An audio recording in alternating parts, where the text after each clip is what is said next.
Steve Bannon, a longtime ally of former President Donald Trump, turned himself in to face criminal money laundering charges in New York.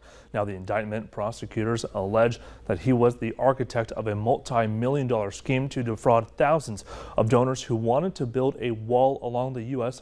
border with Mexico. Elise Preston has more. Steve Bannon, former President Trump's one-time White House chief political strategist, arrived at the office of the Manhattan District Attorney Thursday to face criminal charges in connection with a fundraising effort to build a wall along the U.S.-Mexico border. Bannon had faced federal fraud charges in connection with the project. The Justice Department alleged that Bannon personally received more than $1 million from the operation, but Trump pardoned him on his last day in office. Steve Bannon could be in great legal jeopardy in terms of prison time. In a statement, Bannon wrote, "This is nothing more than a partisan political weaponization of the criminal justice system."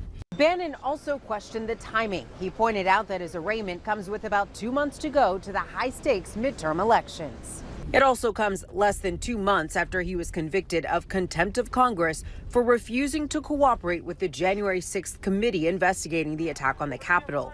He was defiant afterwards. I stand with Trump and the Constitution, and I will never back off that, ever. Bannon is scheduled to be sentenced in October on that charge. As for the New York case, prosecutors have jurisdiction because some of the wall donors live in New York. Elise Preston, CBS News, New York. And 2 other men were involved in the We Build the Wall project, pleaded guilty in April. A third defendant's trial ended in a mistrial. Well, according to a new report from the Pentagon, sexual assaults in the military in 2021 increased from previous years. The report shows that 8.4% of women serving in the military experienced unwanted sexual contact. Those are the highest figures since the early 2000s. And the findings also show the largest problem is for women in the Marines. There were more than 8,800 reports of sexual assault in the ranks last year. Officials and advocates say that the new figures are disturbing. I know that if these things had been in effect this year or last year, we probably would have seen a decrease because there's so much work going into prevention. But now that it's going to be next year, I'm hoping that in a few years we will see that actual decrease. For men in uniform, the number was 1.5%.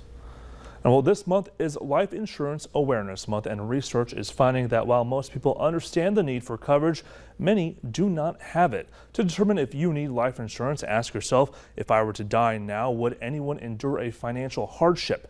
Now, if the answer is yes, you'll need to purchase enough coverage to help pay for their living expenses, and there are online calculators that can help you figure that out. If you're the primary caretaker for your children or adult parents, factor in the additional cost of care for them.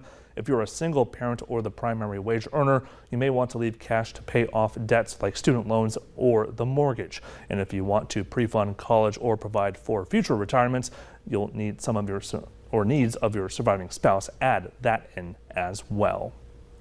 And mortgage rates have reached their highest level since 2008. According to Freddie Mac, the 30-year fixed-rate mortgage now average around 5.9%. That's up 0.2% from the week before. And the rates have been rising since the Federal Reserve began efforts to reduce inflation. Experts say that home buyers can expect mortgage rates to stay in the range of 5 to 6% over the next few months.